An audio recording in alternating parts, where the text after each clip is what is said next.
I've seen the governor has written a big reply. That is good enough, because if I had not gone there to listen to them, he would not be replying to that matter. The fact that the matter has been brought to light is good enough, and that is what leadership is all about. Because at my level, I've given it high profile. Everybody knows there's a challenge. The governor knows there's a challenge. It's incumbent upon him now to deal with that challenge.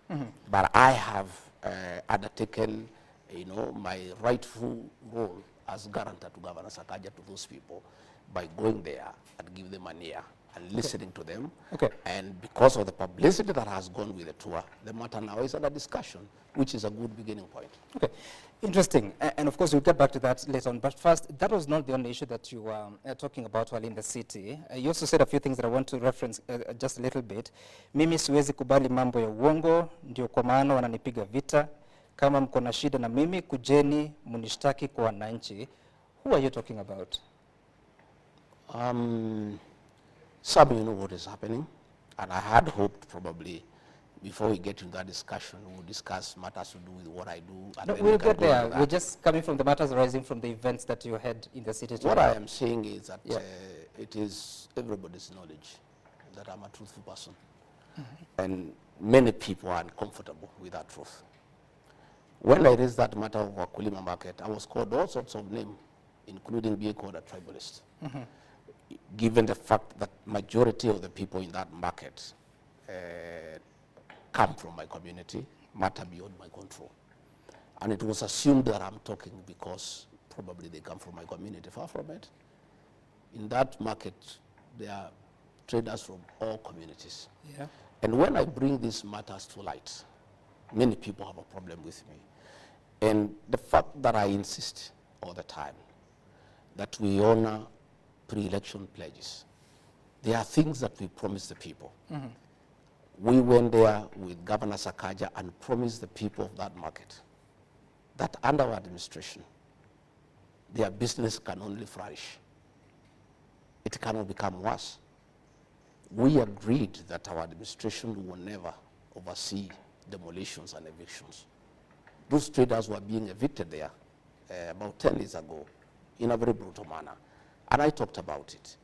And many people are uncomfortable with that. And what I'm saying is that anybody who has a problem with my conduct, you go and report me to my employer. My employer are the people of Kenya. These are the people who employed me. Go to them and say, well, Rigathi Gachagua, Deputy President, is becoming a nuisance. He's complaining that you people are being harassed. We want to report him to you and ask him to shut up. And he shouldn't keep on bickering and saying that you people are being mistreated. That's what I was saying. Those are my employers. You go and report me to them. You said that the people that trade in Wakulima market are not necessarily from one community. But then again, in some of those instances, you spoke in your mother tongue, Yes, Kikuyu. I did. And some are using that to say that you're being a tribal leader. I did. I spoke in my mother tongue. When I looked for votes for Governor Sakaja, I spoke in mother tongue. He didn't have a complaint. He was quite happy. He was all smiles. You see, Sam, communication is not what you say, it's being understood. You talk to a people, to a language that they understand better. When I was looking for votes for President William Ruto, for Governor Sakaja, in meetings where the majority are people from my community, I spoke in my mother tongue. I don't know why people are having a problem now that elections have been won. When I speak to people in the language I used to speak to them when we were looking for votes. What was good then is still good today. But that time you were not deputy president. Now you are a national office. The but president, that does not... just hold on. The president is a symbol of authority. I mean, a symbol of unity in the country. You are the deputy president, principal assistant. Maybe would be held to the same standard. Does it not bother your conscience? Not at all, because the fact that I'm deputy president does not diminish my heritage and where I come from and my language. My language still remains intact. And Sam, let me tell you, communication is about being understood. It doesn't matter what language you speak. You speak the language that people understand. Even if more than 40 communities of the Republic do not understand what you say. But they were not in that meeting. But they're hearing you. But the people you are addressing, we were addressing specific issues in Wakulima market. Those issues are specific to those people. You talk to them the language that they understand most. so that you agree You've and just you told understand each me other. that the Wakulima market is not just the Kikuyu community. There are other communities that trade there. I spoke 70% in Swahili. Yeah. And 30% I spoke in Kikuyu because the majority asked me to speak in Kikuyu. We have some mothers there who don't understand Kiswahili properly. We have some old men who have lived there in that market who have not lived in that market for a long time. And they told me, our son, we want to hear what are you telling us? What assurance are you giving us? And when I went there, I talked to them in my mother tongue for them to vote for Governor Sakaja. It cannot be when they are crying, when they are complaining. I cannot talk the same language. Okay. I talked to them when I was appealing to them to vote for him. You said, wale wanaopanga hii upuzi wasiharibu hii Kenya. Hii Kenya imekuwa na matatizo mengi, wakijaribu hiyo maneno, Wakenya hawatakubali. What is being organized? Nini inapangwa? You know there are many schemes that are going on every day. You have seen meetings. You have seen meetings of trying to divide the people of Mount Kenya region. You have seen meetings of undermining the deputy president. You have seen people being caught and being offered money to impeach the deputy president, to remove him from office, and all that nonsense that is going on. And I was saying, you see, some are elected by the people. And I asked the people directly whether they have a problem with my leadership. And they said they don't have. I drew my mandate directly from the people. And what I was saying, anybody who has a problem with my leadership, anybody who has a problem with my conduct, has every business to talk to my employer, the people of Kenya. Okay. Those are the people who make decisions over my conduct. Those are the people who can appraise my performance. Those are the people who can give an opinion as to what they think I'm doing, whether it's right or wrong. Okay, you're saying that people have been offered money to remove you from office. How so? It's the worst kept secret in Kenya. I leave it alone. No, but you're talking about it. How much money has been offered? Well, it's neither here nor there. No, it is. I think let's go for more informative discussion. No, we will get there, Deputy President. We just want to dispense with this because you're the one who is saying it, that people are being offered money. Indeed, that's a crime, isn't it? Yes, of course it's a crime. So who's offering the money? You know. No, I don't know. You get to know. I don't know, Deputy President. You get to know. These things will come out as in the fullness of time. These are things that will come out in the public domain. Why would they want you out? I don't know. I don't know.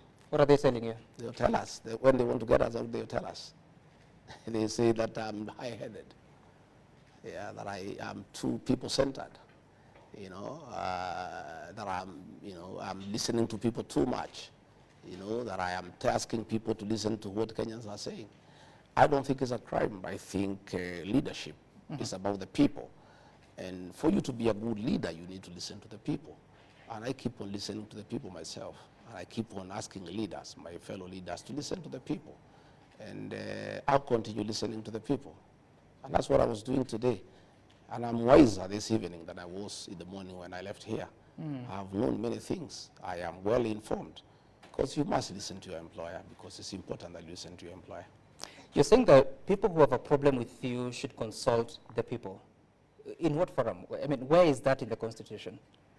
Consulting the people about leadership. So that they can take action against you. I mean, where do you place that in the Constitution? I'm talking about leadership. I'm saying before you take any decision on any issue, on matters governance, on matters leadership, it's important that you listen to what the people are saying all the time. And that's what I do myself.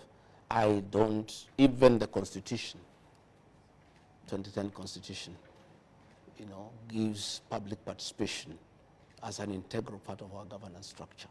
That anything that affects the people drastically, you need to listen to them. You need to go to them. You have seen many things going to court and being thrown out for lack of adequate public participation.